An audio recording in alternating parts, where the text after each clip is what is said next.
நான் உங்கள் ரெடி சமையல இன்றைக்கி அந்த வீடியோவில் எதை பற்றி பார்க்க போகிறோம், யாரோட ஆட்சியில் அதிக பயன் திட்டங்கள், அதாவது எந்த திட்டம் அதிகமாக பேசப்பட்டுச்சு, எந்தெந்த திட்டம்லாம் மக்களுக்கு ரொம்ப யூஸ்ஃபுல்லாக இருந்துச்சுன்னு தான் இந்த வீடியோவில் பார்க்குறோம். பொதுவாக என்னோடய ஃபேவரட் லிஸ்ட்டில் வைக்கிறேன்.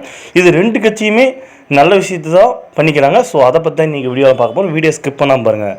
தமிழ்நாட்டில் ரெண்டு கட்சி தாங்க அரசியலாக ஆண்டுட்டு இருக்குது. அது நீங்கள் ஒத்துக்கிட்டு தான் ஆகணும். அது ஒன்று டிஎம்கே, இன்னொன்று ஏடிஎம்கே.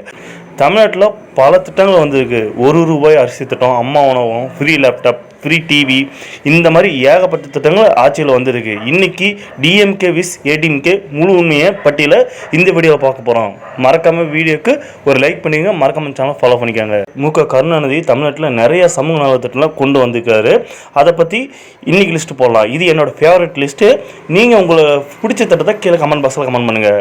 ஃபஸ்ட்டு ₹1 அரிசி திட்டம் பொருளாதாரமாக பாதிக்கப்பட்ட குடும்பங்களுக்கு, அதாவது ₹100 கூட இல்லாத ஒரு குடும்பங்களுக்கு ₹1 மூலிமா அரிசி போகிற திட்டத்தை முதல்ல கருணாநிதி கொண்டு வந்து இது மக்களால் பெரிதும் பேசப்பட்ட ஒரு திட்டம்னு சொல்லலாம். இதனால் யார் பயனாக கேட்டீங்கன்னா, பொருளாதாரம் பாதிக்கப்பட்ட குடும்பங்களுக்கு குறைந்த விலையில் அரிசி கிடைக்கும் திட்டம் உதவியது. இது ₹1 கொடுத்து வாங்கக்கூடிய பல பேர்த்துக்கு இந்த அரிசி திட்டம் உதவி இருக்குன்னு சொல்லலாம். சமச்சீர் கல்வி தமிழ்நாட்டில் சமச்சீர் கல்வி தமிழ்நாடு முழுக்க ஒரே சிலபஸ் படிக்கணுன்றதுக்காகவே கொண்டு வந்த திட்டம் தான் இந்த ஒரு திட்டம். இப்போ கூட சரிசமமாக எல்லாத்துக்கும் கிடச்சிச்சு. நான் படிக்கும் போது முதல் சமச்சீர் திட்டம் கொண்டு வந்தாங்க. நான் அப்போ 10th படிச்சிருந்தேன். கலைஞர் காப்பீட்டு திட்டம் ஏழை மக்களுக்கு ஏதோ ஒரு விபத்து, ஏதோ ஒரு உடம்புல முடியாத தீர்க்கமான நோய், இப்படி இருக்கப்போ அதிக செலவு பண்ணி பார்க்குறவங்களும் அவங்கள்ட்ட வருமானம் இருக்காதுன்னு தெரிஞ்சேன். டிஎம்கே ஆட்சியில் இந்த ஒரு விஷயத்தை கொண்டு வந்தாங்க, கலைஞர் காப்பீட்டு திட்டம். இது இன்னைக்கு வரைக்கும் எங்கள் பாப்பாவுக்கு முதற்கொண்டு யூஸ் ஆகிட்டு இருக்குது. நான் அடுத்ததாக தான் எனக்கு ஃபேவரட் லிஸ்ட். இந்த லிஸ்ட்டில் எனக்கு பிடிச்ச ஒரு விஷயம்னா கலைஞர் வண்ண தொலைக்காட்சி திட்டம். அதாவது ஏழை எளிய மக்களுக்கு எல்லா வீட்லேயுமே டிவி இருக்குன்னு சொல்லி கலைஞர் ஆட்சியில் கலைஞர் ஆட்சியில் கொண்டு வந்த திட்டம் வந்து இன்னைக்கு வரைக்கும் ஒரு டிவிகளை போயிட்டு ஒரு டிவிகளே ஒரு வீட்டிலே இன்னைக்கு வரைக்கும் ஓடிட்டு இருக்க ஒரு டிவி எதுன்னு கலைஞர் டிவி மட்டும் தான்.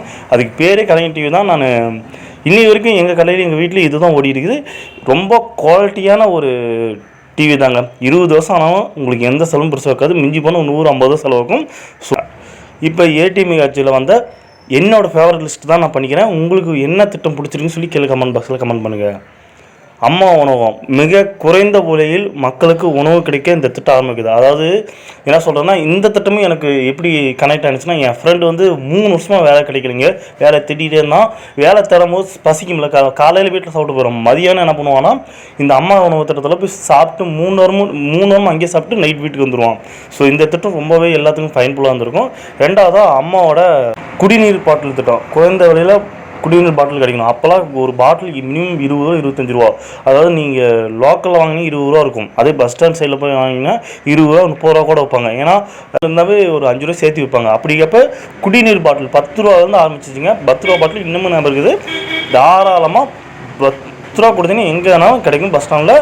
அது ரொம்ப யூஸ்ஃபுல்லாக இருந்துச்சு. 3வது ஃப்ரீ லேப்டாப் திட்டம், அதாவது மடிக்கணினி திட்டம். இந்த மடிக்கணினி திட்டம் பார்த்திங்கன்னா அந்த போய் நான் தான் வாங்கினேன். இந்த திட்டம் ஆரம்பித்தப்போ எனக்கு லேப்டாப் கொடுத்தாங்க. அது இன்னி வரைக்கும் எனக்கு இந்த வீட்டில் இல்லை. இந்த லேப்டாப் அப்படியே தான் இருக்குது. ரொம்ப நல்ல லேப்டாப்புங்க. அதாவது ஒரு பேசிக் லேப்டாப் தான்.